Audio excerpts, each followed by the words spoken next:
other healthcare programs of the government to assist indigent individuals and families. For 2025, 771.445 million will be allocated for the program. Sa loob niyan, 600 million pesos for medical assistance and 171.445 million for burial assistance, which are, Madam Chair, very similar to the medical assistance to indigent or financially incapacitated patients program o MAIF-IP of the DOH and DSWDs, Assistance for Individuals in Crisis Situations or AICS. Pangalawa, disaster operations, which aims to provide relief goods to disaster-stricken areas not commonly reached by other agencies. Para doon 101.644 million pesos and is also similar doon naman sa disaster risk management program of the DSWD. Third, relief for individuals in crisis and emergencies or providing food boxes or food items to families who are ineligible for OVP's other services, so 50 million pesos, which is also similar to DSWD's AICS. And last, Magnegosyo Taday, livelihood assistance for those with entrepreneurial skills, 150 million pesos, which is also similar to DOLE's naman, Integrated Livelihood Program o DLIP. So, ang tanong ko po dito, Madam Chair, anong nag-lead sa OVP na mag-consider na i-launch yung ganitong programs? May ginawa bang studies para suportahan yung pagkakaroon ng ganitong programs na parallel naman sa katulad at existing programs ng iba't iba nating line agencies, Madam Chair? Yes, Madam Chair. Pinusupuhan ka ni Sara ngayon.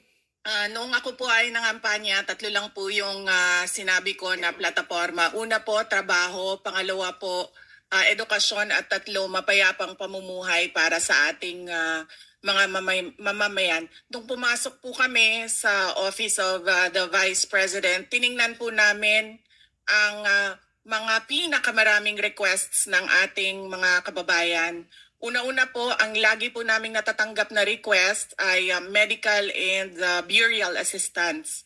Pangalawa po ay financial assistance. Pangatlo, lagi silang humihingi ng tulong sa pagkain. At pang-apat, very recently, sa tali ng mga requests, no? Yes, sa tali ng mga requests is yung educational assistance na sinasabi ng mga kababayan natin. Sinasabi namin lagi sa kanila, libre naman yung public schools.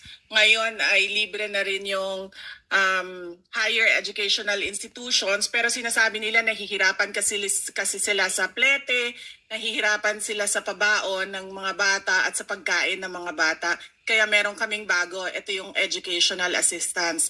At ang panghuli naman, lagi naming natatanggap na request galing sa ating mga kababayan ay kapag sila ay naging biktima ng disaster, whether man-made or natural disasters. So sila po ay lumalapit sa Office of the Vice President. Totoo po, merong mga ibang local government units at ibang national government agencies na ganito po ang kanilang programa. Pero po, nung ako ay umupo as a Vice President, I took an oath, and doon sa oath, I said that I will do justice to every man. So hindi po kami pwedeng humindi sa mga tao na humihingi ng tulong, lalong-lalo na ay kaparte ng gobyerno ang Office of the Vice President. Salamat, VP, Madam Chair. Sabi nga ng VP, Madam Chair, libre na yung public school, libre na rin yung higher education, bagamat ni-note nila na sinasabi ng mga nagre-request na nahihirapan pa rin sila sa ilang mga programs na nakalodge sa ilalim ng libreng edukasyon na iyan. Kaya nga kinonsider nilang mag-launch ng ganitong mga katulad na programs. Iko-consider ba ng VP na i-lodge na lang yung mga budgets nitong mga programa dun na lang sa mga line agencies natin. Tapos, mag-request na lang ang OVP ng allocation para in sync sa priorities ng executive department. Sa halip na magkaroon pa ng hiwalay pero magkatulad naman na programa, Madam Chair. For what?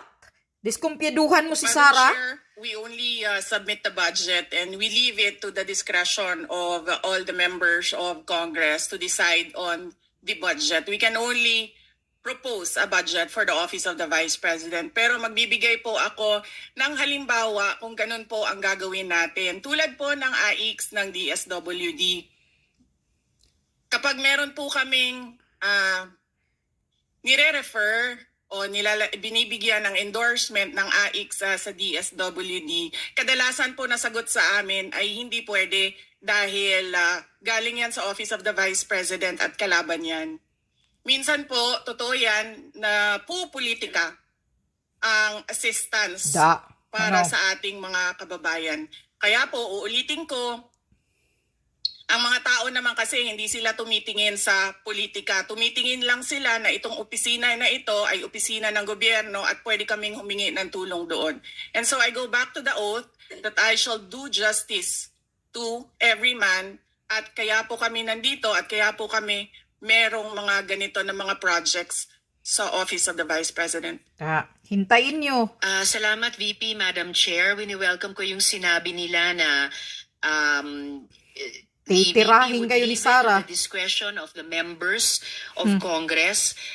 Medyo nagitla ako nung sinabing minsan pag may nire-refer ang OVP para sa AIX, ang feedback ay kalaban yan. Dahil Madam Chair, I believe tayo sa Kongreso when we appropriate the budget, merong implicit na assumption tayo doon na pagkatapos, in the exercise of our oversight function, yung parehong level ng professionalism we demand of ourselves ay presumption of regularity, ina-expect natin sa lahat ng members ng executive, lalo na when they are working together. Kaya, gaya ng sinabi ko kanina, wini-welcome ko yung sinabi ni VP na they would leave it to the discretion of the members of Congress, and tayo naman ay hindi tayo bibitaw sa mahigpit nating pag-ensure na these programs be implemented by the appropriate agencies o kahit in collaboration with each other na naaayon talaga sa tamang standards above partisan politics. And therefore, at the proper time, Madam Chair, gagawa ako ng proper motion para i-lodge yung budgets ng mga programang ito sa line agencies na may klarong opportunity for OVP na mag-request for allocation as for other offices in the executive. Parang diskumpiyado ka, ha? Ngayon, Madam Chair, ang daming kawatan sa inyo dyan, sa Congress. One of the OVP's programs, si Sara. the Bago campaign, 1 million learners and trees, involves the provision of bags to 1 million learners in remote communities while initiating tree planting activities. This gets an appropriation of 100 million pesos. Part of this campaign is an allocation of 10 million pesos for the distribution of Isang Kaibigan books, a children's book authored by the VP. Pwede po bang sabihin ni VP sa atin? Bakit na-stock up ka? Ha? Nung nangyari sa inyo? More tungkol sa librong ito. Here, let me make a rebuttal and another example of politicizing the budget of the government. Ito pong sinabi ni Senator Risa Ontiveros na at the proper time she'll make a motion to lodge the budget, the requested budget of the OVP to the other agencies. Let me just quote Senator Risa during the Akbayan Congress.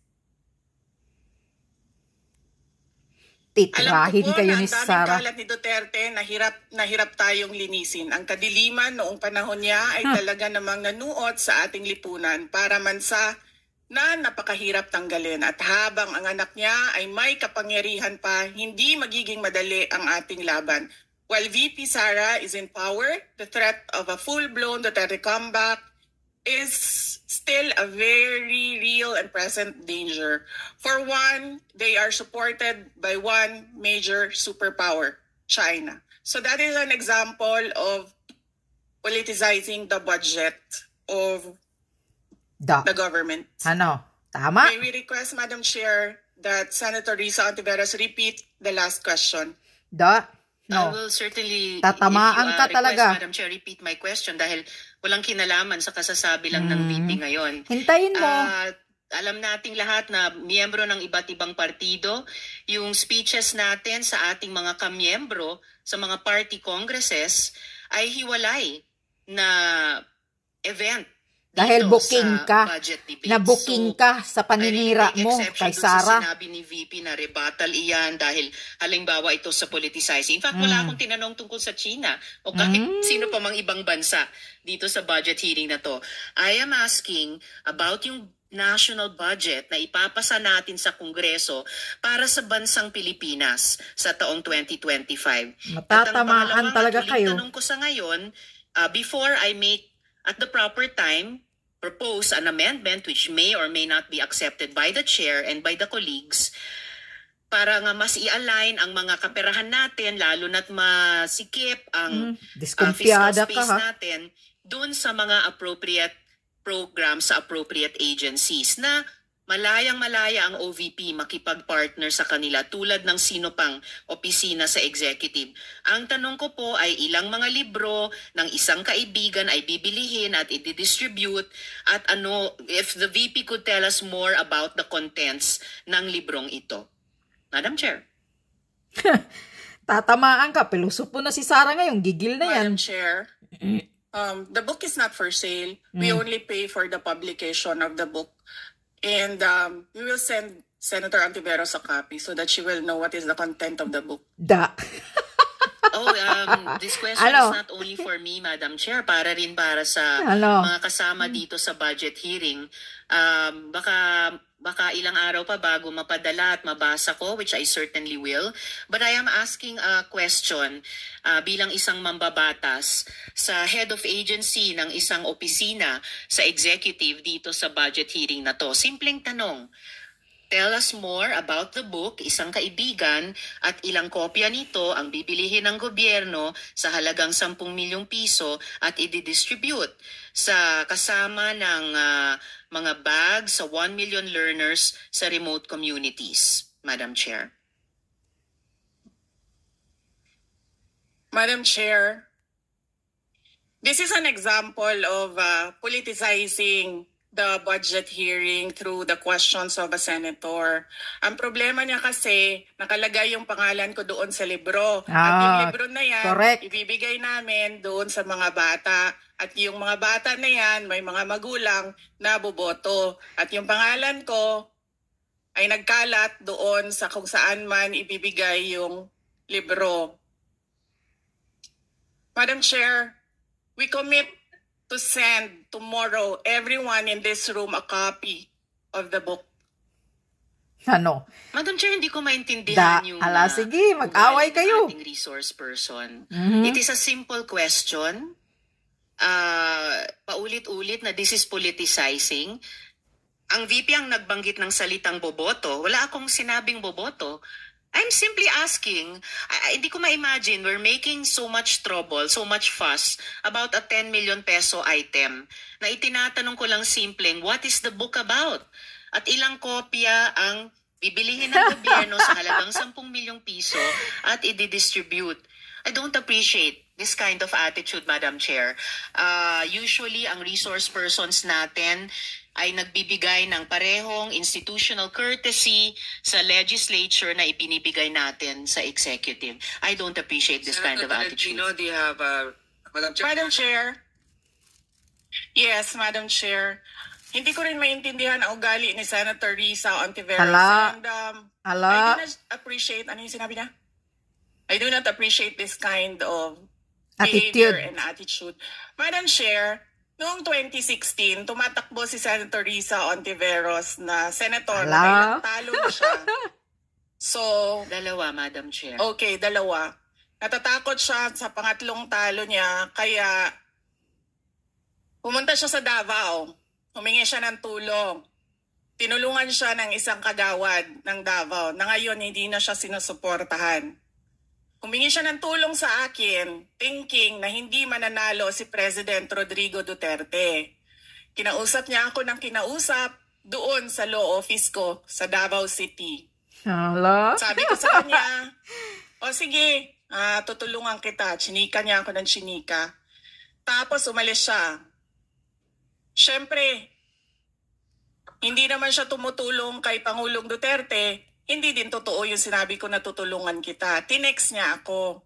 Pwede ba akong mag-follow up sa hinihingi kong tulong sa boto dyan sa Davao City? So sabi ko sa kanya, okay, sige. So, tinawagan ko at sinabihan ko at pinakiusapan ko ng pinakiusapan si former Congressman Milen Garcia. Sabi ko sa kanya, Kung tulungan mo ito, bigyan mo na lang ng ilang barangay mo at ilang mga leaders mo. Ayaw pa siya tulungan ni former Congressman Milen Garcia. Sos, nabudol ka pala ni Hontiveros. Please, tulungan mo na lang. Nanalo na siya, at nung nanalo siya, anong ginawa niya? Siya ang pinakaunang umatake kay President Rodrigo Duterte. Anong tawag sa ugaling ganito? Panimula pa lang yan, ha? With due respect to our resource persons and also our colleagues, I think this doesn't really, I understand there's history among all of us here, but I think that we should really stick to the budget, and I think this is just being very objective. I would like to ask also, since we're going to be furnished a copy tomorrow, we can look at it and evaluate what the content of the book is. But maybe just a general, we won't ask line by line, ano ba yung libro na yan? But tell me, is it for good manners and right conduct? That's fine. Is it science? Is it history? So maybe just a general one, so we can just answer it. Because I understand that every office will have its own advocacy and initiative. So, but then, I don't think it's also wrong for us to be curious what it is about. So just a general one. Any of the undersecretaries can tell me what the topic of the book is. Is it history? What is it? Si Amy andyan pala, ha? I can share. The explanation is in the title. Isang kaibigan. It's about friendship. Okay. Then that's for the record. It's about friendship. Madam Andyan Chair, na just si the last point. Billiard. So, kung sana ganun yung naging sagot sa simula pa, diba? Napakasimple. Simpleng tanong, dapat simpleng sagot. Nagkwento pa ng kwento na sinabi dati na walang kinalaman sa tanong ko. Just for the record, as a last point, Madam Chair, this is public funds and we're making inquiries about them. Budget hearing po ito. Hindi po lahat about you. Pera po ito ng taong bayan. Okay. For the record, Madam Chair. Thank you, Madam Chair. But I understand the emotion is high. But let's continue on. If you have any more questions, Senator Risa, we will... Those are just my 2 questions, Madam Chair. Maraming salamat po. Thank you. Senator Tolentino, you had your hand raised earlier. I was about to ask for a minute suspension of the hearing, but since the doon pala si Villar, Senator Manny, gave her guidance on how this Cynthia budget Villar hearing should proceed, I defer to the wisdom of the chairperson. Thank you. I would like to acknowledge the presence of Senator Bong Revilla and Senator Robin pala lahat, kay Tano. Thank you. Anybody else? Kayo, Senator Mark Villar as well. And Senator Alan, Senator Alan Cayetano. Any more questions? Yes. Senator Amy Marcos, you're recognized. Yes, Bantay ka, Amy. Samantalang nasimulan na ang pagtatanong tungkol sa budget, nais kong bigyan ng pagkakataon ng pangalawang Pangulo na sumagot sa mga pumupuna sa kanya at laging binabanggit ang mga COA report ng 2022-2023 na mababa daw ang implementasyon at kulang daw ang internal controls at guidelines. May masasabi po ba tayo tungkol dito? May kasagutan po ba ito? Madam Chair. Yes, we call on Attorney Rosaline Sanchez to answer the question. Good afternoon, Madam Chair. On the first question on the low implementation of some of the programs, Your Honor, some of the programs were just started to be implemented by the office in 2023. So we are still in the process of fine-tuning the details of the program and obtaining the requirements from the applicants of the programs. Specifically on the Magnegosyo Taday project, we have seen that some of our target beneficiaries have difficulty in complying with the requirements, and we are closely working with the Commission on Audit to streamline the process for the application of the program. And on the controls, on the matter of controls, Madam Chair, we would like to know that we have not received, we would like to know that audit findings are still not yet final, and we are again working closely with COA to improve our processes and address the issues that they have raised during the audit, Madam Chair. Okay. All right. Madam Chair, I am Attorney Lopez, the Chief of Staff of the Office of the Vice President. As regards the first question on the matter of the low implementation rate of the Office of the Vice President, for the past 2 years, Your Honor, for year 2022 and 2023, as we have presented early on, the Office of the Vice President has a 92% utilization rate, actually.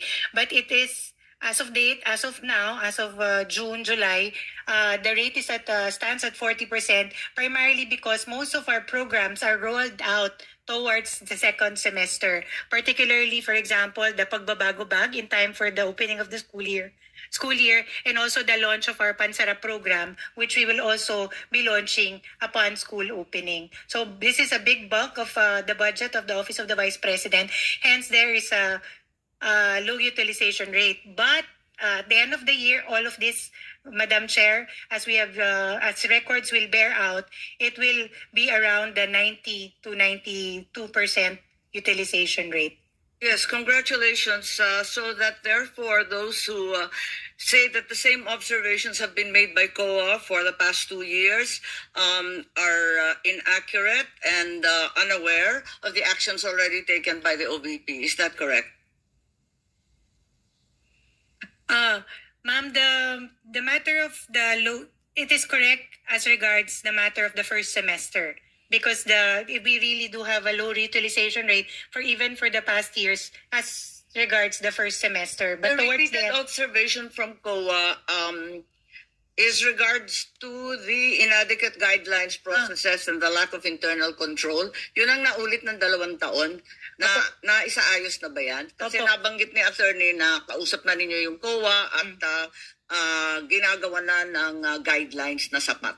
That is correct, Your Honor. We are working continuously with the team from the Commission on Audit to improve and streamline our processes and guidelines. Nakakatuwa yung budget ninyo, nautangan pa kayo ng CHED. Nabayaran na ba kayo ng 18 million na utang?